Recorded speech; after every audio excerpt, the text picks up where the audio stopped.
The first orchid I saw, it was like, I can't believe I'm seeing this again. The feeling that it gives to you when you see it, it's freedom, it's happiness, it's like, it's a wonder from nature, you know. We have to protect this so well.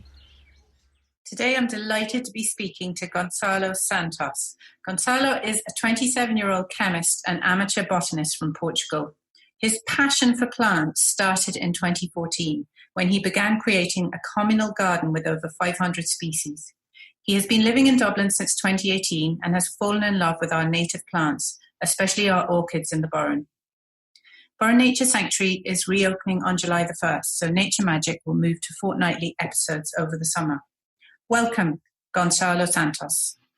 Hi, Gonçalo. It's lovely to talk to you. I'm in Kinvara and you're in Dublin, I believe. Yeah, exactly. Hi, good morning. Thank you for the invitation. Thank you so much for agreeing to be on the show.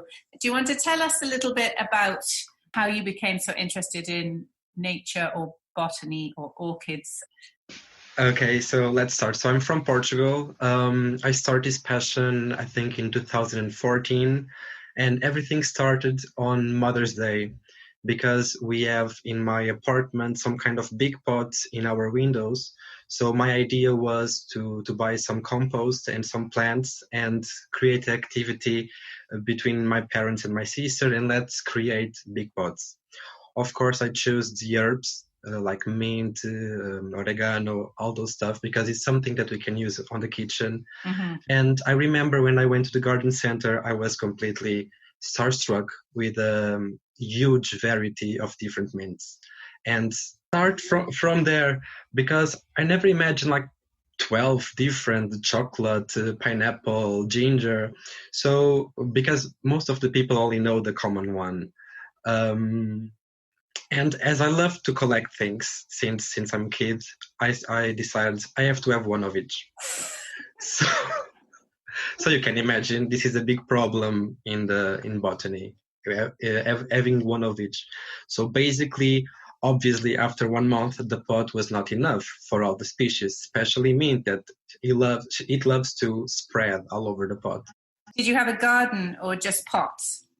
The next part. So basically, after the pot, I bought some kind of small greenhouse to put on the balcony, and I had more space to put some plants. But as you know, the size of the pots has to be small because it's not possible to put big ones, and the plants after some time they need more space. So my idea was, we have some kind of abandoned area around my house, and I said to my parents, I want to create a garden there. But that area is for all the people that live on the apartments. Okay. So I said, I'm going to knock on each door. I'm going to ask each person if they give me permission to create a garden. I did that. Everybody gave me permission. And basically, I had my 90 square meters area to start creating my garden. Oh, that's fantastic. And whereabouts in Portugal is that? Around Lisbon, more or less 30 kilometers from Lisbon. And so, okay, continue. What happened then? So basically, after maybe I think like 3-4 months from the beginning of the pots until I start my garden, and I have my garden from that time until I came to Dublin. And it was probably my biggest adventure ever, because as you can imagine, I was a amateur. I didn't know nothing. I just started buying. I love. And as you know, I did lots of mistakes because you cannot put a mint on the floor because it will spread everywhere. So you have to start thinking on these things later. So and your background is chemistry. Yes. So I have a bachelor in chemistry. And basically this is a discovering time for me. It was amazing. So I started traveling. I went to Netherlands and I brought like 30 different plants. One Nepeta. It was the first time I saw Nepeta in my life, and it's one of my favorite plants. Which is in the background of the screen, by the way, so our listeners won't be able to see it, but it's behind. And yeah, so it was a big adventure. After this, so I think in 2016, I decided to create my blog. So the blog was probably one of the best things I did because it gives me permission to contact with more people and people can teach me more things. Mm-hmm. So after the blog, I also create Facebook, Instagram, and more recent, the Twitter account. So we have all these accounts connected thanks to all those social media. So this is the best part of internet, the best part of social media. I created lots of contacts with people that are now my friends, like you, imagine, from Burren, and lots of people in Ireland, lots of people that help me, and I can help the people. So my idea with the blog and my garden is give these ideas how to create, we should do, how we can do a garden. So what's the name of the blog? So the blog is called Something in the Yard. Okay, and I'll put it in the show notes as well. And I first came across Goncalo on Twitter when you came down to the Burren last spring and started posting all these passionate posts on Twitter with orchids. And I think, okay, this is a nature lover. On Twitter, my name is that one, but that is my account from my blog, because I have a personal one as well. Okay. But I'm thinking to change the name because this is the name from the beginning. I'm just deciding which name I'm gonna put. I wanted to put something related to my name, so people can easily match both things. But let's see. We'll keep it updated, and if it changes, we'll change it in the show notes because you never know when people are listening to this. So then the garden, so you had some mint plants in the garden, and what else did you put in the garden? Did you have different areas, and were they native plants? Exactly. How did you go there? Basically, I have 500 species on my garden, and I don't have like lots of hybrids or varieties. I really love the species ones, So my main focus are perennial plants all the time. I try to put lots of native plants from Portugal, from Europe as well. The mint family is my favorite family. So I have a huge collection of mint, oregano, thyme. Salvia is my favorite plant. I have like 50 different salvias. And how do your neighbours react to the garden now? Well, I don't know how the things are going now. I just go to my garden at this point like 2 times per year. But in the beginning, during the time that I was there, everybody was all the time like they loved because I was all the time there on the floor with my hands everywhere, talking with the plants as well. Oh, fantastic. Yeah, you did say, you said in a Twitter post, well, actually it was in one of the messages that a plant can bring you to tears with the beauty. Something you were looking at on the beach, or do you want to tell us a little bit about that? Yeah, I never imagined to feel this, because I had lots of goals for this beginning of the year, these first 6 months, and as you know, everything was we don't know exactly. So I wanted to go to Portugal, to Austria. 2020, exactly. We're in the COVID lockdown, just at the end of it, hopefully, by the way. Completely messed up my life, our lives. And finally, I had opportunity like 3 weeks ago to go to North Pole Island. And I know exactly everything on North Pole Island. And the first orchid I saw, it was like, I can't believe I'm seeing this again. This is like, it's a very common orchid, but the feeling that it gives to you when you see it. How did you feel? Yeah, it's like, it's freedom, it's happiness, it's like, this is a wonder from nature, We have to protect this so well. The last weekend in Hoth with the Rosa Spinosissima, I'm not a big fan of roses, first of all. And the ones I prefer are the wild ones. So I'm not the ones with double and no. And thank God, because if I'm going on that way, you can imagine hundreds of different ones. So I prefer not to see them. But everything that we have in the wild is completely, a sanctuary. It's a relic. And that rose for me, it's so simple, so it's common, but it's amazing. The Burnet rose. Are you talking about the Burnet rose or the dog rose? I don't know the common names in English. So it's Rosa spinosissima. Yeah, is it the Burnet rose has lots of spikes, and it's in the Burren. That one. That's my favorite plant. Yeah. So that rose I saw on hold. You can imagine with that landscape, the sea. The rose is not so big. It's like small. It's amazing. It's like, and I think this is one thing that we have, but most of the people don't have, because everybody goes to a trail, everybody goes take photos, but nobody pays attention to what they have on their feet. Nobody. And I think people should pay more attention. Yeah. We do. We have a feral goat called Frisky here. She was rescued off the Burren Hills when she was a kid. But we do an activity called the herb walk with Frisky the goat.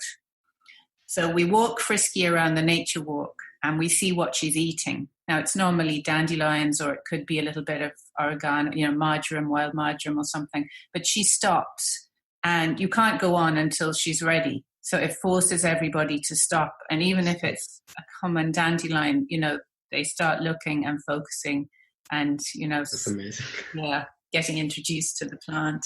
So, the first question for the podcast is, how did you become a nature lover? And I think we've covered that. It was the pot and the mint and the Mother's Day. And your favorite plant or animal, was that the... Yeah. So my favorite family, it's the mint family. Yeah. That's the one. Well, here in Ireland, we don't have lots of species in the wild from mint family, but Mediterranean areas like Portugal, we have everything. But I also love bulbous plantas and orchids, obviously. Yeah, lovely. And if there were botanists or nature lovers listening, where would you recommend they go if they were visiting Portugal? To see native plants? Or so in Portugal we have lots of things. It's like lots of wildflowers. So if you are in Lisbon, there is lots of places around Lisbon. We have that Serra da Rábida. It's like in south of Lisbon. It's a very beautiful area. You have beach as well, and we have lots of different wildflowers. Lavandula, it's one of my favorite plants. We don't have here in the wild, but in Portugal you can see lots of different ones in the wild, and it's like, oh my god, this is incredible. Great. As well, I'll put that in the show notes as well to give people an idea where to visit.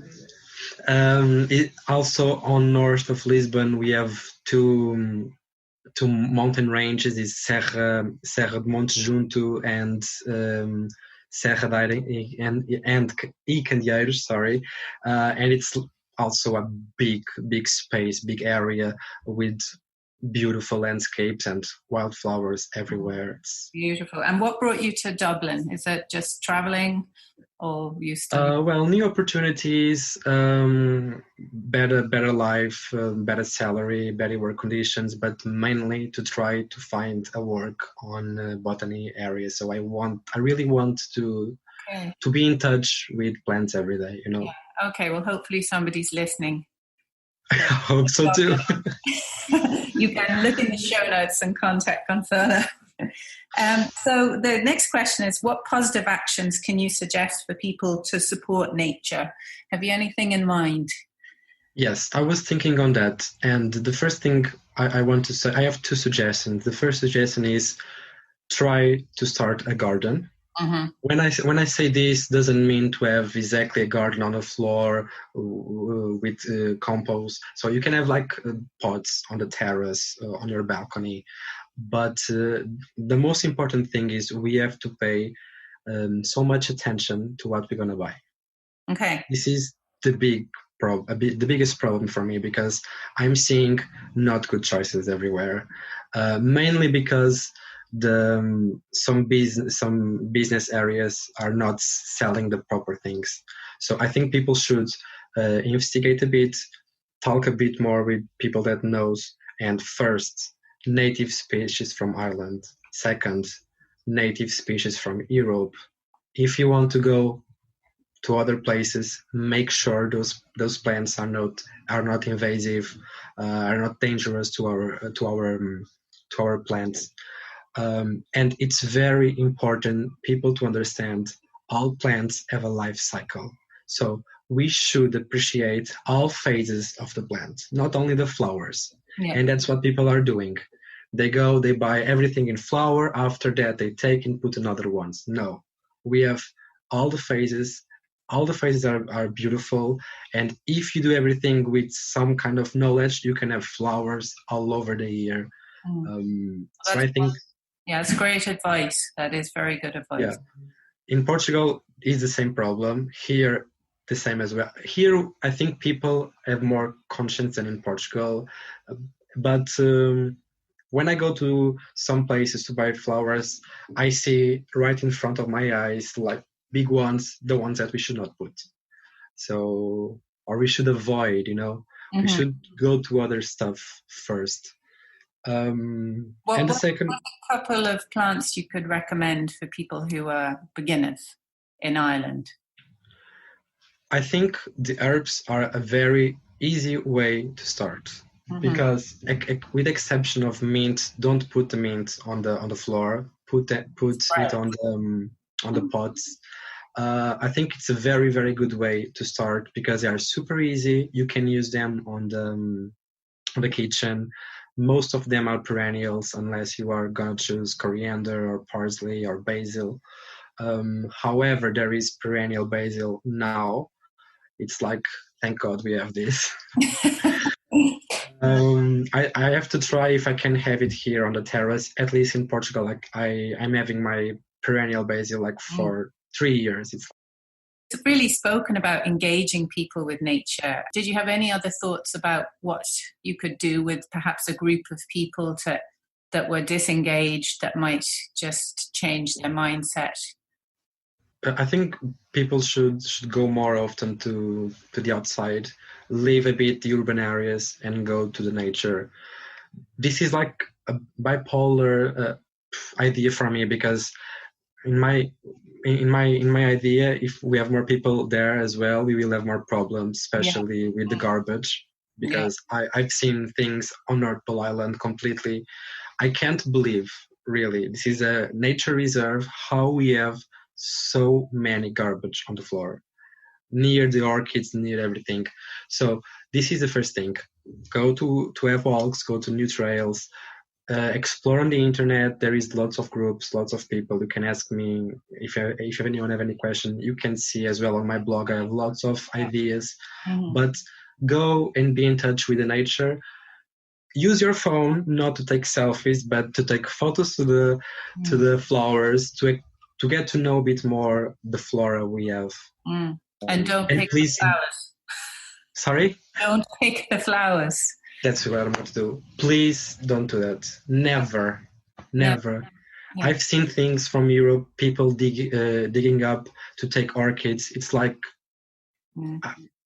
my heart is broken, Yeah, I can't believe it. Even here, we're a nature sanctuary, and we've seen people coming back with bunches of flowers from the wildflower meadow and picking flowers in the exhibit. So we had signs saying this is a botanical collection, please don't pick the flowers, and we've now changed it to an image of a hand with a flower and a big red cross. But it's hard to believe you actually have to put that up, but you do. But anyway, if we keep talking about it, please don't pick the flowers, because if you pick the flowers, they can't grow the next year. That's it, simply. That's it. Yeah. So if you had a magic wand, what one thing or two things would you like to do for the planet today? That was the second hardest question for me. Well, at this point, it's not only for planet, but for me, I really would love to have a career in an opportunity to work in botany, because I feel that I will give lots of things to the world. So last year I found a new orchid for Ireland. We post a scientific article in the beginning of this year.